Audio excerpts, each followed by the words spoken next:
Bonjour à tous. Et re-bonjour à tous. Bienvenue pour cette 16e édition du séminaire de l'AFF, séminaire francophone de la collecte de fonds. Alors, je suis Yaël Aferiat, directrice de l'AFF. Yaël Aferiat, directrice de l'AFF. On peut l'applaudir, s'il vous plaît. Rodolphe Gouin. Et qu'on ne peut pas applaudir, Rodolphe Gouin, voilà, administrateur de l'AFF.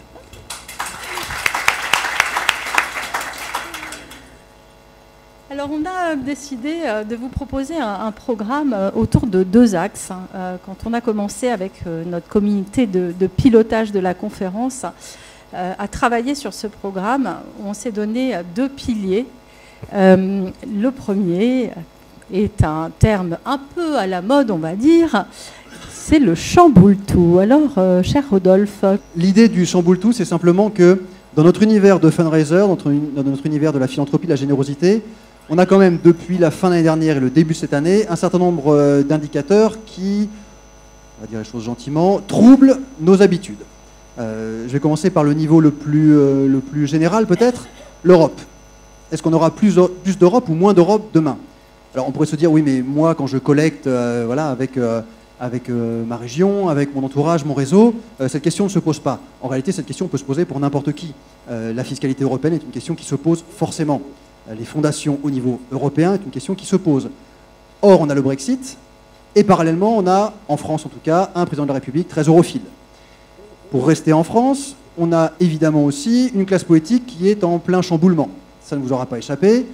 On a d'un côté un renouvellement de notre classe politique, au moins au niveau national.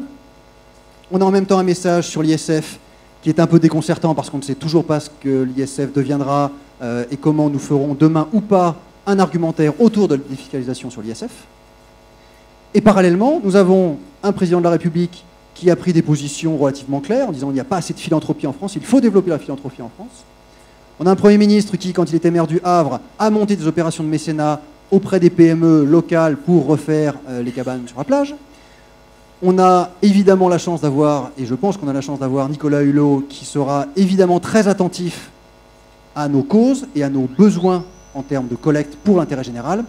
Et puis on a même un ministre à Bercy qui a pris des positions disant que voilà, effectivement le don n'était pas une niche fiscale et que de toute façon il fallait développer ça. Alors on a ce niveau très général. Au niveau de notre société, on voit bien qu'on a des modes d'engagement qui sont un peu différents. On n'est plus maintenant engagé dans une seule et même cause du début à la fin et éventuellement on y progresse en tant que militant. On a des structures qui sont beaucoup plus horizontales. Les réseaux sociaux d'ailleurs nous permettent d'avoir des structures beaucoup plus horizontales. Donc nos modes de mobilisation à nous, fundraisers, sont plus horizontaux aussi. Ce qui me permet de faire le lien avec d'autres éléments qui chamboulent complètement nos habitudes, les technologies. Le don par SMS, c'est cette année, c'est 2017. Mais les réseaux sociaux sont également des outils, demain, Twitter, Facebook. Le don par Twitter est possible.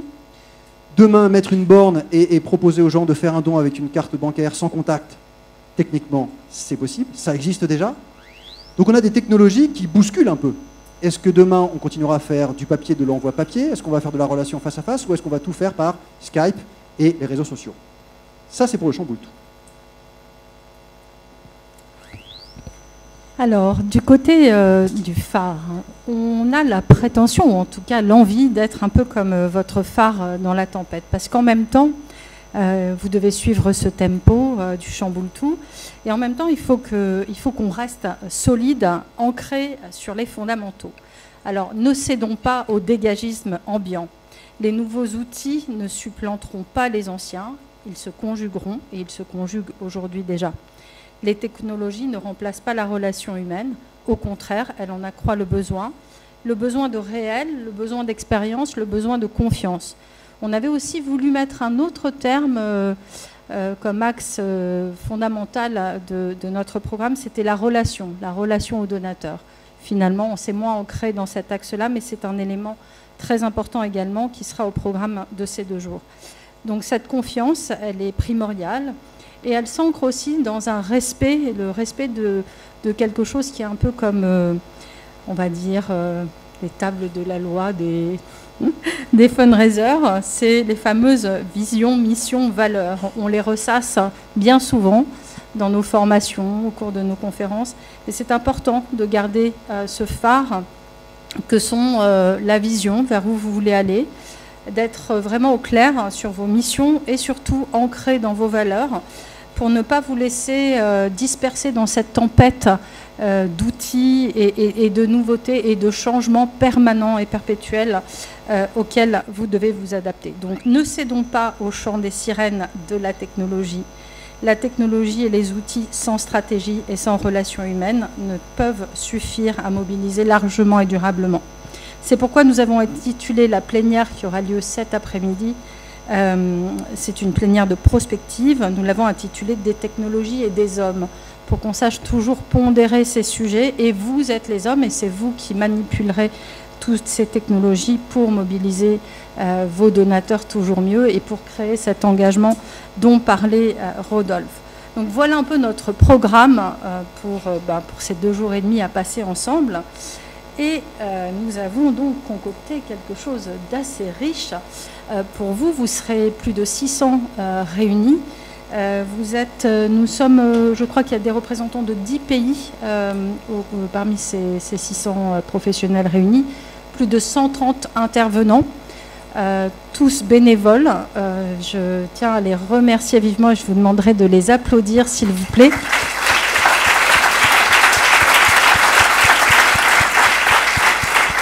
Nous avons plus de 50 ateliers, 4 plénières. Alors on a essayé cette année de revoir le format des plénières, surtout qu'on a anticipé la chaleur et on s'est dit qu'il allait falloir vraiment vous tenir éveillés et dynamiques. Donc on espère avoir réussi ce pari. On verra à la fin. Vos évaluations nous seront précieuses pour savoir si on a réussi notre pari.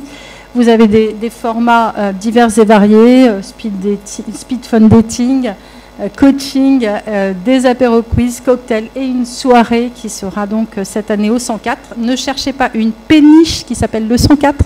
Cette année, ce ne sera pas sur une péniche exceptionnellement. Voilà. Alors...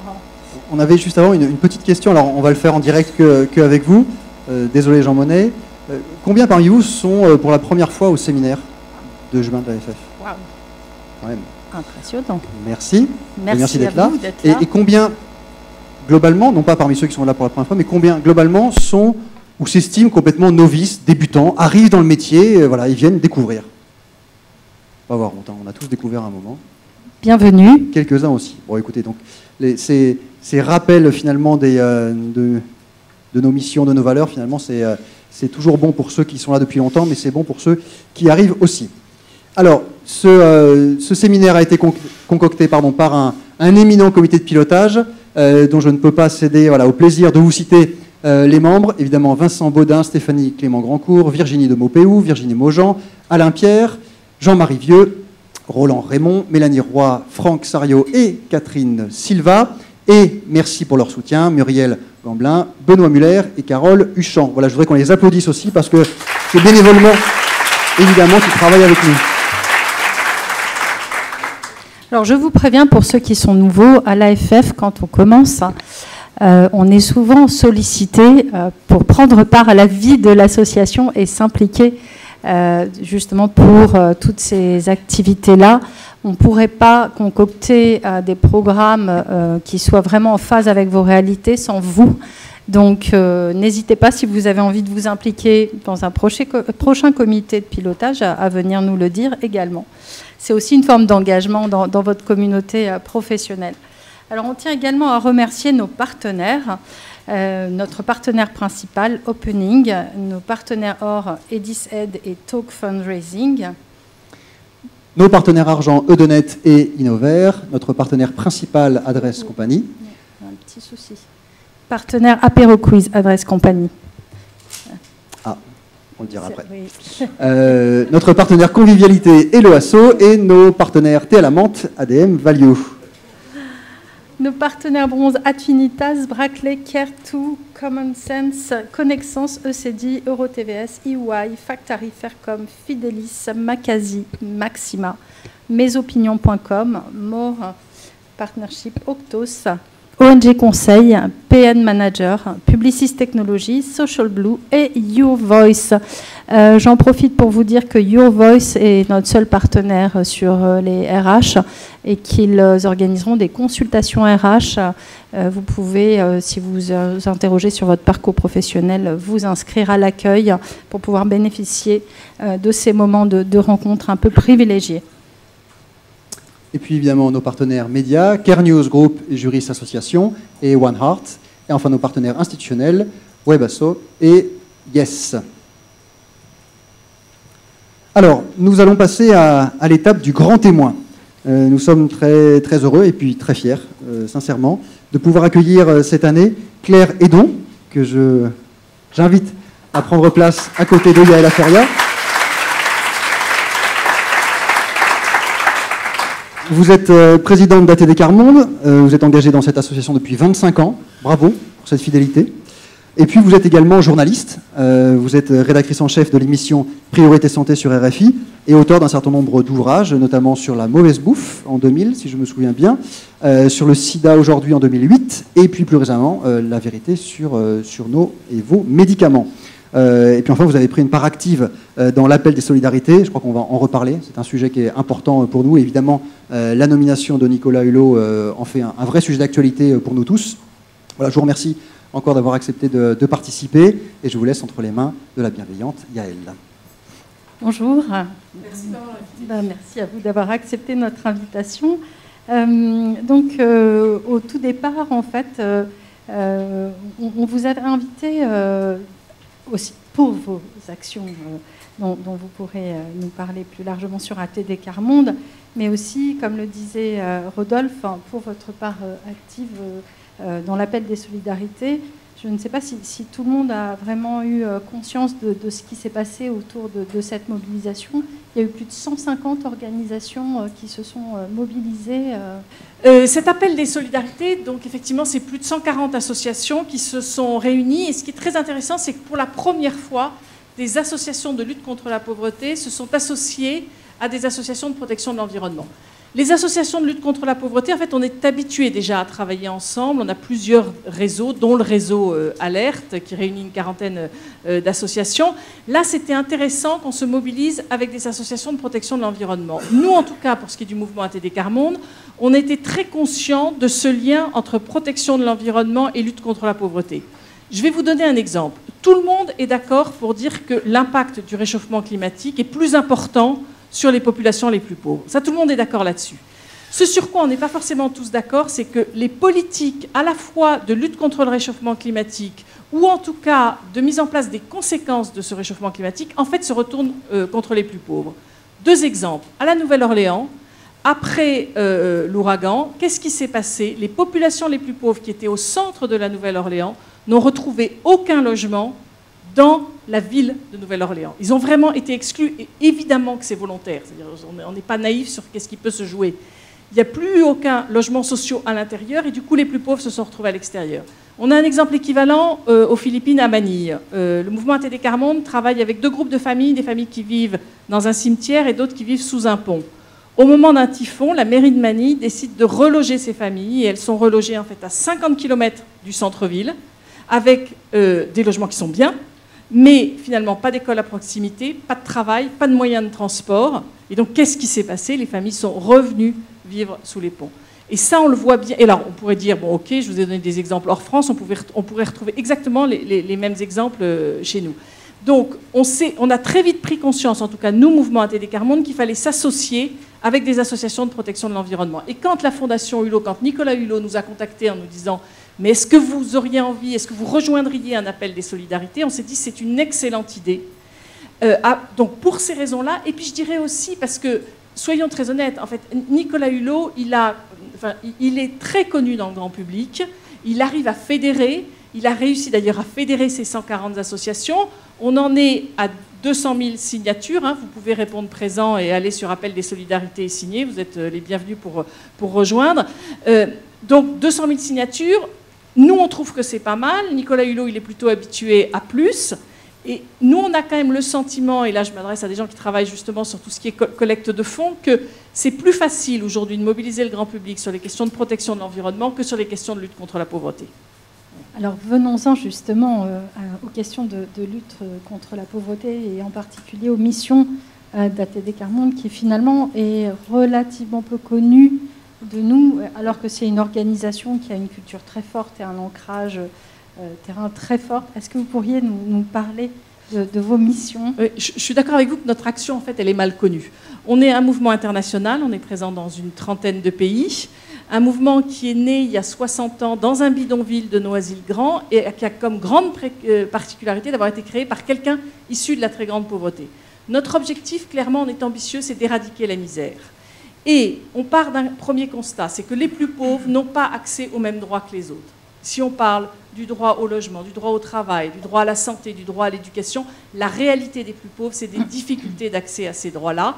Et donc ça, c'est notre action centrale. Et on ne pourra améliorer cet accès aux droits que si on part de la parole, de la pensée, de l'intelligence des personnes les plus pauvres. Donc on agit avec les personnes en grande difficulté pour qu'elles accèdent à leurs droits. On agit au niveau politique pour que les lois changent, pour qu'on puisse efficacement lutter contre la pauvreté, et auprès du grand public, pour que le grand public se mobilise. Et je dirais que c'est presque la partie pour nous la plus difficile, c'est d'essayer de convaincre le grand public qu'on vivrait mieux dans une société sans pauvreté.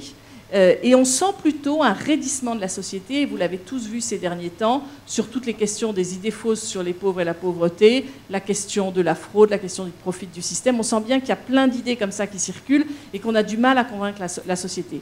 Après, très rapidement, on a pas mal pour ça, pour se battre pour l'accès aux droits des personnes.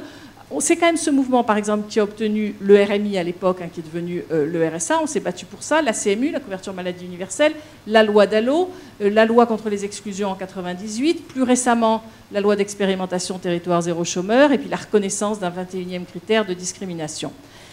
On agit, on a des bibliothèques de rue, vous imaginez bien ce que c'est, amener le livre dans des endroits où il n'y est pas forcément, des universités populaires pour permettre justement l'expression des personnes les plus pauvres et pour permettre à des gens comme vous et moi de se former à ce que vivent les personnes en situation de précarité et qu'est-ce qu'elles veulent. Donc c'est une co-formation, je dirais, ensemble.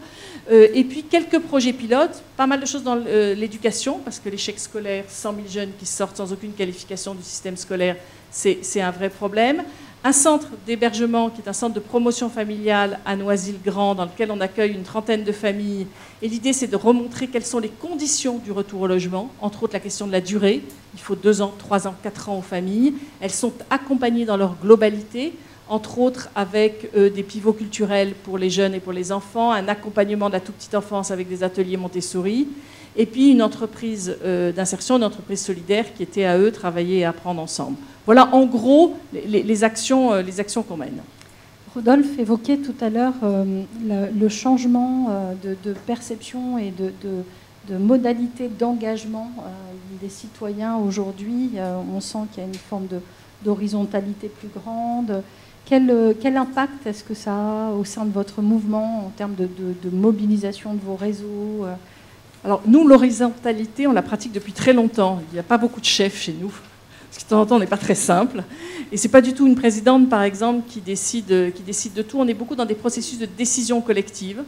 Je trouve d'ailleurs que c'est très intéressant parce que ça permet une plus forte adhésion. Notre processus de décision est plus lent, ça, il n'y a aucun doute, mais au moins, les personnes adhèrent plus. Après, nous, ça fait longtemps qu'on a cherché, pas simplement à avoir des donateurs, mais à les convaincre de la cause qu'on défend. Et ça, on sent bien qu'aujourd'hui, c'est un challenge qui correspond à une envie des jeunes qui ont envie de s'engager dans quelque chose qu'ils croient. Mais on sent bien aussi que c'est quelque chose qui prend plus de temps. Et en termes de donateurs, je trouve très intéressant, moi, de me retrouver aujourd'hui dans cette réunion, parce que très honnêtement, on est très très mauvais en fundraising à ATD Quart Monde, si je suis très honnête. Vous pouvez rester les 2 jours et demi. Hein.